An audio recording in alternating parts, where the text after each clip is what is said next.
Welcome to House of Horns. My name is Victor Corona, and no, I am all by myself today. Gilbert is on assignment for Sports Illustrated, but he will be joining us soon. He is going to join us in about 10 minutes or so, so he'll be on with us as soon as he has a chance to. But we're here at the Rams post game show as the Rams defeat the Houston Texans 14-9. What a gutsy performance by that defense, man. Like we were talking about, it's going to take this offense a couple of weeks to kind of get going, but the defense is in midseason form today. What a great forced fumble, the peanut fumble there by Nate Landman, and apparently he's been doing that during the offseason there in camp. They all were talking about it. The players and even Sean McVay in his press conference was talking about that as well. So, great performance by the defense. I thought they were the reason why the Rams won this game. The offense, it took them a little bit of time to kind of get going, and then Puka Nakua seemed like once he got hit, and he got hit with that helmet to helmet hit, he seemed to respond, and so did the team. I mean, he started bleeding, right on his eye there, and so he came back and he was there for that, that running touchdown by Kyron Williams. So a lot to go over here. If you join us, you have any questions, I guess give me your takeaways from the Rams win over the Texans. Let us know what you think. What was your biggest takeaway from this game? For me, like I said, it's the defense and how good this defense can be. And I mean, they're already in midseason form. They recorded 3 sacks and interception. They could have had a couple more interceptions. And I know I get it. You're probably going to hear a lot. You're going to hear, well, the Texans offensive line wasn't that good. They had a bunch of guys injured in this game. It doesn't matter, man. You dominate and you take care of business, and that's what they did. And I think one of the concerning things going forward for this Rams team is those injuries to Kevin Dotson and then Steve Avila. Kevin Dotson was able to return to the game, but he had a big limp. So I feel for Bo Limmer. He had to cover 2 sides, both right guard and left guard in this game, and he got beat a couple times. That's just the way it is. You got to be ready to come in, and he did a good job for the circumstances that he was in. But I thought that is something to kind of keep an eye on, is this offensive line, which I thought good on them for keeping extra linemen on this 53-man roster, because they're gonna need them. We'll see how bad the injuries are for Kevin Dotson. I saw it was an ankle injury for Kevin Dotson, and then you have I didn't see what happened with Steve Avila's injury, what they designated that one, but yeah, like you need those offensive lines, especially up the middle, if you want to continue to run and you want to protect Matthew Stafford in that offense. I thought another thing that stood out to me was they finally ran some 12 personnel, but we didn't get to see Terrence Ferguson in this game. But that Davis Allen 13-yard touchdown catch was on a 12 personnel formation. So that was, we've been asking for it. We finally got it, and Davis Allen came through there with the 13-yard touchdown catch. So good to see Davis Allen. I know he's been someone that a lot of the Rams fans have not, didn't think he should have made that 53-man roster. So, and I know a lot of people are going to get on. They're going to get on Colby Parkinson for that fumble late in the game, in the red zone. It's crazy how that goes sometimes, but I was surprised that we didn't get to see more of Terrence Ferguson's. Matthew Stafford had, he had a I thought a solid performance, nothing great. It was just good to see him healthy and out there. I like the fact that they came out right off the bat in this game, and they they decided, hey, we're gonna pass the ball. That way you can take a hit right off the bat. So that way we can show people that, hey, we're willing to have you get a couple hits here just to test out that back. He was good to go. Finished 21 to 29, 240, 245 yards, one touchdown. Kyron Williams was kind of up and down. I thought one of the things that I was surprised by with the inactives was Darkest Hunter kind of being inactive.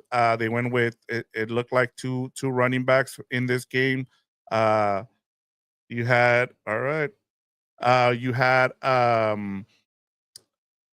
who did you have? You had Kyron Williams, and you had he went for 18 for 66 yards, one touchdown. Puka Nakua, 10 receptions, 10 receptions for 130 yards. Davis Allen with that one catch for 13 and a touchdown. And Devontae Adams, 4 receptions for 51 yards. So yeah, like it was a good game here. Let me make sure I can get I'm gonna produce here and be on live here. I am sending Gilbert a email so that way he can join us. So I apologize for that. I'm producing and hosting here at the same time. So bear with me, but I thought it was a good performance by the Rams defense. I thought they were the reason that they're, once again I'll say this, that the Rams won this game. And I thought, if it wasn't for Puka Nakua's grittiness, they probably don't win this game. But yeah, the Rams defense, got to give a lot of credit to Chris Shula and his defense and what they've been able to do. And again, I understand that the Houston's defense is young, and they got injured there. But I mean, look at what they did in the second half. This is what the Texans did on offense in the second half. I had this for you guys ready to go. This is they had 4 possessions. They went interception, punt, and fumble. So yeah, like it is an impressive victory here for the defense. And I mean, just showing guts. And this was one of those old school games that you see, just the defense on both sides, just forcing their will. And then the way they were hitting out there, like this was like a playoff game in week 1. And you're gonna see this kind of you're gonna see evidence of the toll it's gonna take on both of these teams the next couple weeks. You have I think the Texans go right back, and they play the Commanders on Thursday night. Luckily for the Rams, they go on the road and take on the surprising Colts next week. So we'll see. No, sorry, not the Colts. I'm getting ahead of myself.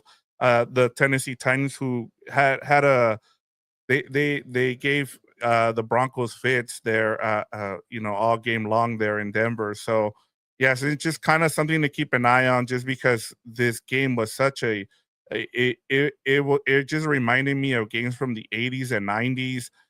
The way they were hitting out there, it was like every play turned into turned into a hit. And every player kind of felt it tonight. And I'm sure I even hear watching it live on TV, you can hear those hits, popping out of the TV screen. But one other thing too, Matthew Stafford goes over 600 passing yards in his career. So shout out to him. I know he was asked about it, and I mean, he's had a great career. We'll see if that.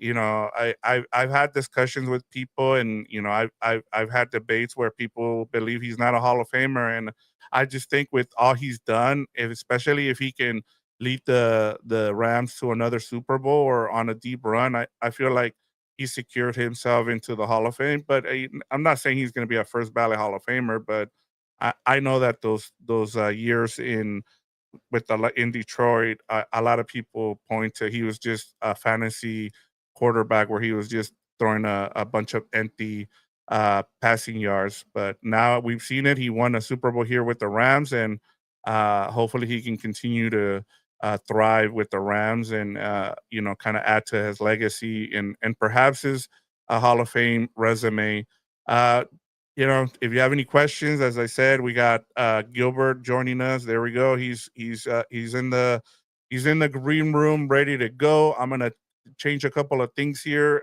on the move. Here, we're gonna move some things around while we get him settled in to join us.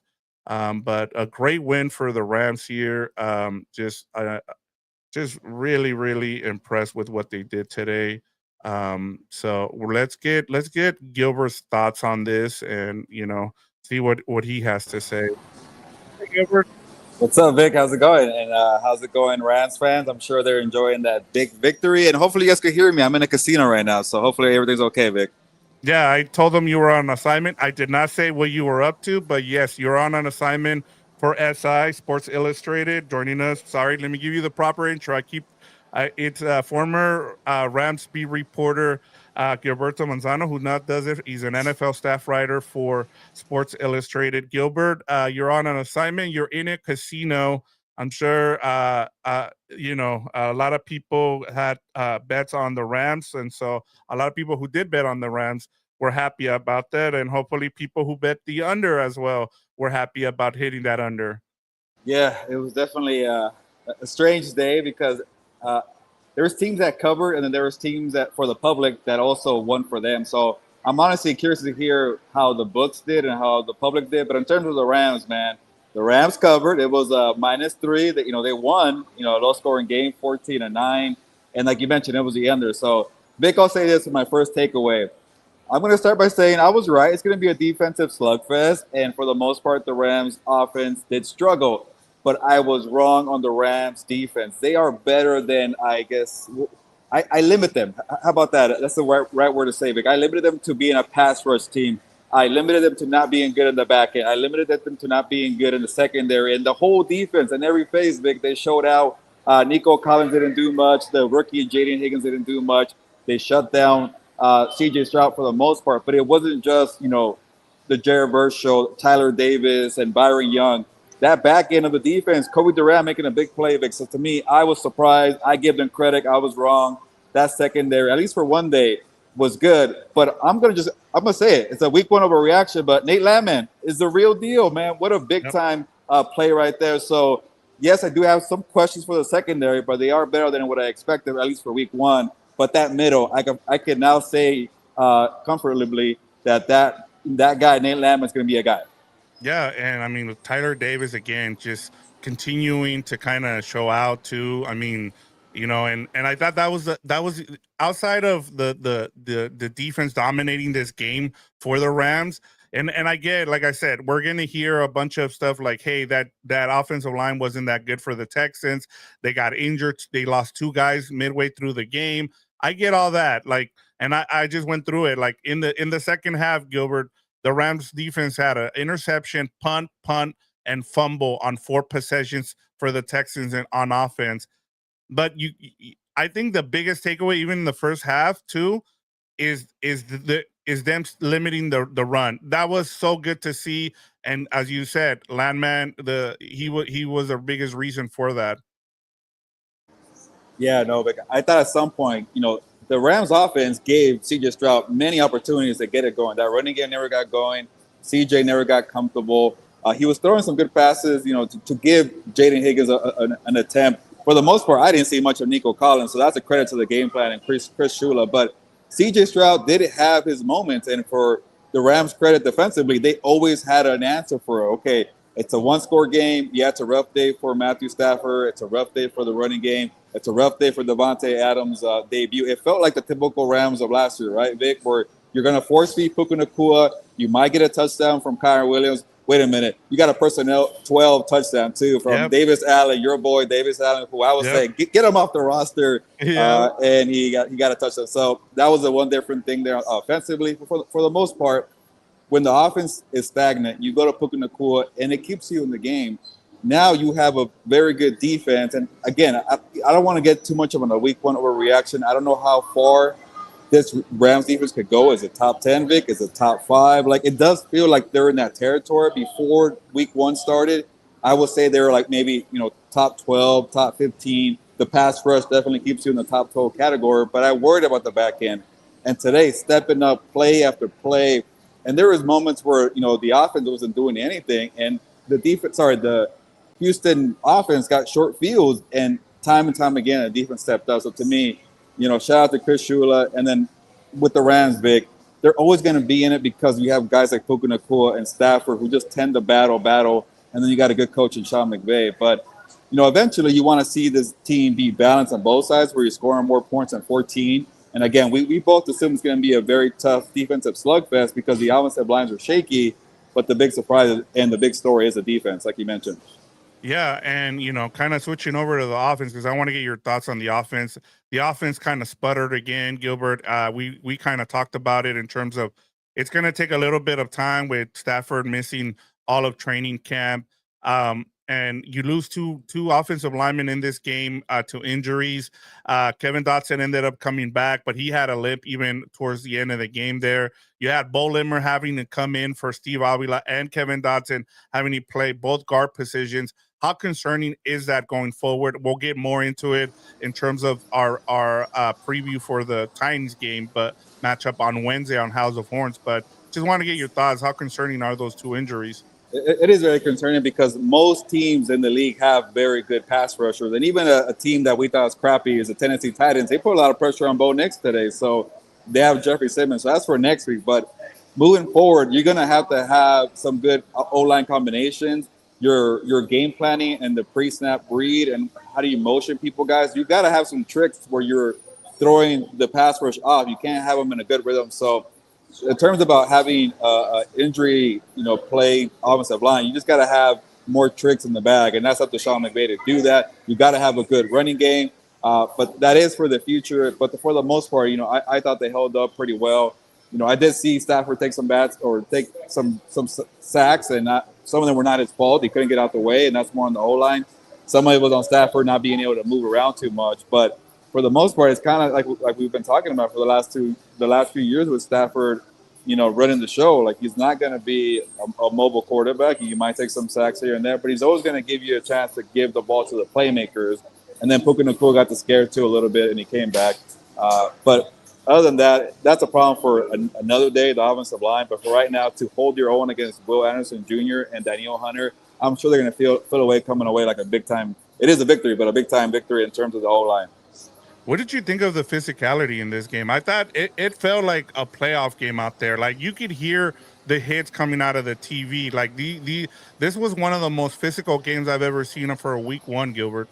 Yeah, it felt like those throwback 49ers Rams battles, or was it no? Or is it more like Rams? Seahawks 49ers. The Rams, and the 49ers have been rivals for the last few years. But before that, those NFC West defensive battles, it felt like that. But the good thing, I know, again, I'm trying to avoid the week one overreaction, Victor, is when you have that type of physicality and defense, and if you get the running game going a little more, that's always a good recipe for when you play in the playoffs. Again, it's only week one, but to see that tone right away, and you don't know how long a defense can sustain that. They're still very young. Maybe that's a good thing, being a young defense, at least up top. Even all over the defense, actually. They're pretty young. Maybe you can withstand that physical level for the whole year. That's going to be a big time plus, especially in close games. And again, like I mentioned, the Texans had every opportunity to steal that game. I was watching that at the sports book, and I'm thinking like, hey, Houston might steal this one. And shout out to Nate Landman. We keep talking about Nate Landman, and again, week one overreaction. I don't know how good he's going to be, but he's definitely an impact player. He's a legit starter, and he's a captain. He's making plays, so he's doing everything right. I thought one of the things you brought up earlier too about Puka Nacua, like you get punched in the mouth, like literally, like he did, like he got a helmet hit, and he got a cut above his eye. And I felt like how they responded after that showed me a lot. Like this team is ready for that Super Bowl run. Like that was the biggest thing, was seeing Puka kind of how he responded, being back, like being involved and making a key block on that Kyren Williams touchdown. That showed me a lot. Like I don't need him catching a ball to show that, hey, this is the way you respond. Him blocking was a response. Like, hey, like the whole Mike Tyson way. How do you respond after getting punched in the face? And I thought the Rams did a great job from that point on, and that's what led to them winning this game. Yeah, it wasn't like a run heavy game, but when you're being questioned all off season about are you physical enough to stop the run when you got smacked by Saquon Barkley, and I know it doesn't involve Puka Nacua, that's more on the defense, but that's your reputation for a team right there. So if the offense is setting the tone blocking, if the defense is doing the part being physical and putting out hits out there, that goes a long way. So I think for the maybe a non overreaction week one, this team could be very physical on both sides. And Puka Nacua, like we've known this for a while. He's the perfect Sean McVay 11 personnel playmaker. Obviously, we're all talking about them maybe being 12 personnel and having tight ends and having them more incorporated. But Puka Nacua does everything. That's why, I love Puka Nacua for showing respect to Devontae Adams and saying, you go at the front of the line for receiver drills. You take my number 17. That's great enough, but you're still the number one guy here, and you do everything. You set the tone with the blocking, physical, catching, playing, putting your body on the line every week. I get it. Maybe, he shouldn't put his body on the line that much because you need him on the team, but he's not going to change, and that's the beauty of Puka Nacua. He makes the dirty work effortlessly without any hesitation. And again, it's very infectious for the whole team. So usually more times than not, the teams that are physical, they tend to find their way into the playoffs. Even the teams that have whatever offenses, I'm not saying the Rams are going to be that, but they always find a way to be a wild card team. And then that's the team you don't want to face come the playoffs. Again, I got to stop myself. We're talking about playoffs. Right. But for a week one take, physical, you could definitely talk about that team in terms of that aspect. Yeah, and one last thing before I get your final thoughts, and we get going here, Gilbert. I thought another guy that that kind of stood out for me was Jordan Whittington.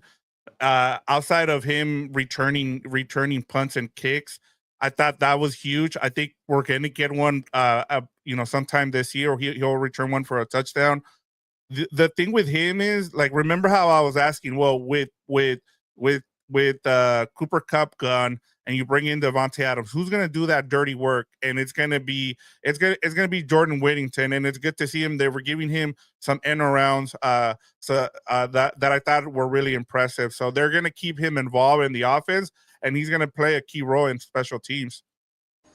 Vic, I'm not trying to be a jerk, but what was the stat line on Tutu Atwell? I legit don't know. Nothing.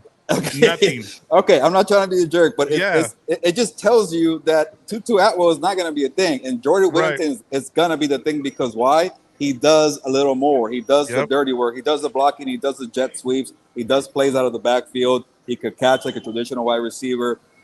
We haven't got that big time Jordan Whittington game, but I'd rather have my money on Whittington doing more than Tutu Atwell, who's a specialist. It's probably what it is. He's a burner.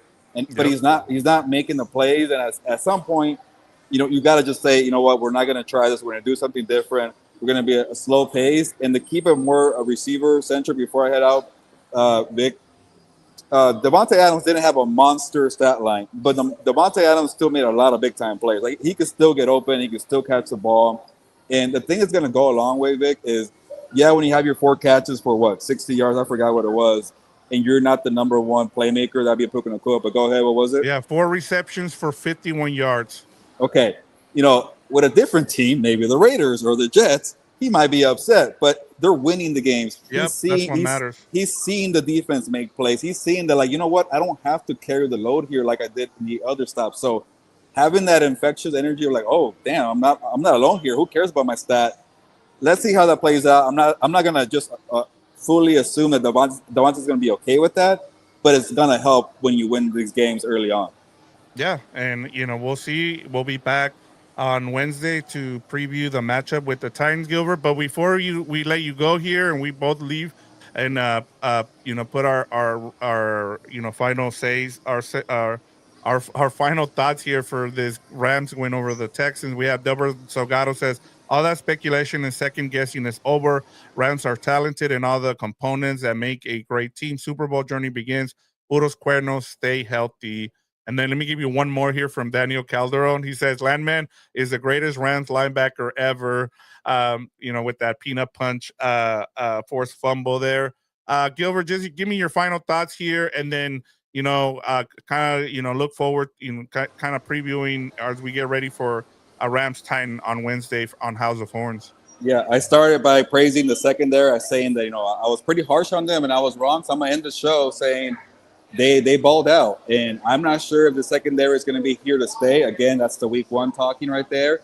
But the reason why and I'll take the L, picked the Texans here because I thought their receivers like Nico Collins could, hurt the secondary, and they didn't. And I know that Higgins got 2 catches that were pretty impressive, but it was 2 for 34 yards, and Nico was pretty absent, and you got Hutchison and you have Dalton Schultz. So to me, take a bow in a victory lap secondary. You've been criticized all year. You see the former Ram, Jalen Ramsey, making a play. Well, these new Rams here in the secondary, maybe they're turning a corner finally where you're not getting burned by Jawan Jennings in week 3 or Jameson Williams in week 1. Like, that's last year. And like Delbert said, last year's last year. No more of that crap. So let's move forward. And maybe the secondary is going to move forward and build off of today. Yeah, and we'll get more in depth into Cam Kitchens and and Kobe Durant and all those guys because they balled out. I mean, that interception by Kobe Durant was spectacular. You could have had one there late in the game as well. If I think it was Cam Kitchens, if he had stayed in bounds, he could have had another interception. So a really impressive performance here for the defense. And as we said, I started this show with the defense, and I'll end it with the defense, Gilbert. They were the MVP of this game. They're the reason they won, and this defense is going to carry this team this year. Which is kind of crazy when you think that they're the least paid, or they're the defense that is the lowest salary in all of the NFL, and you have one of the most expensive offenses. It doesn't matter. You just go out there and win, and this defense is proving why it's good to build to the draft and get lucky with some free agency in terms of Nate Landman. Gilbert, last thing here. Who gets your 12-pack of beer of the game in this game? Oh man, you know what? Obviously, it could be like you mentioned, Cam Kitchens or Kobe Durant or Nate Landman. But I just want to give a shout out to my guy Adam Grossbar. He joined us here earlier in the summer from the OC Register, Rams beat reporter. Adam's been high on Tyler Davis, and then Tyler Davis getting the sack today, providing push. I know Shule said he's like the 4th starter. Like guys like having depth like that at that position to move the pocket, it goes a long way. That's the small stuff in football, and obviously the sacks make it easier. So I'll give credit to Adam, and I'll give obviously a ton of credit for Tyler Davis to be on his way to be a big time gem for this Rams defense. Yeah, and I'll go with Nate Landman. Like we've talked about him perhaps being a Zach Vaughn, type of guy who played mostly special teams in New Orleans and then went on with the Eagles, won a Super Bowl, got a big, huge contract. I doubt he gets a contract from the Rams because they don't like to pay linebackers, as we saw Ernest Jones get an interception with the Seahawks, and I thought he looked great too with the Seahawks. But that's besides the point. I mean, Nate Landman, he's had a great camp, and he's become a leader right off the bat, and so. Maybe he's this year's Zach Vaughn, as we've been talking about, and he's the reason why they won this game was him, especially after the Kobe Parkinson fumble. So shout out to Landman and shout out to Tyler Davis. Hope they enjoy that 12-pack of beer. We need a sponsor for that still, Gilbert. It's been a couple years, but we still need a sponsor. All right, Gilbert. Thank you for joining us from Vegas. What do you have coming now that people should expect? Start plugging here. Let the people know, and then also they can see they can find us on Wednesday, House of Horns as well. Yeah. Okay. Yeah, you're good. Sorry. As you can tell, I'm here in Las Vegas. I'm going to have a story about behind the scenes of what it's like to be an odds maker in Las Vegas, what it's like to take in big bets that are like over $10,000. So I got to shadow one of the odds makers in Vegas, so hopefully you check out that story. I'm not sure when it'll come out, maybe tomorrow, maybe Tuesday. I got to be writing all night tonight, but check that out. And obviously what I'm going to work on right now after I'm done with you guys is my what we learned takeaways in week 1. And yeah, Rams defense will probably find its way in that story. There we go. And of course you can, we'll be back on Wednesday right around 5:00 Pacific time to preview the matchup with the Tennessee Titans. So stay locked on, and just thank you to everybody. Gilbert, thank you to Delbert, thank you to Rob G, who brought in some Charger stuff in here, and we also have Daniel Calderon. So shout out to you. Enjoy the first week 1 victory of the year, and now it's on to play Tennessee on an early matchup as they head over to Tennessee. But we'll be back on Wednesday. Gilbert, thank you so much. You know what? Go ahead. Go ahead and end this show. You do it your way, man. All right, let's get out of here. Congrats on the win, Rams fans. Let's do it again and talk more Rams football on Wednesday. But on that note, nos vamos, pues.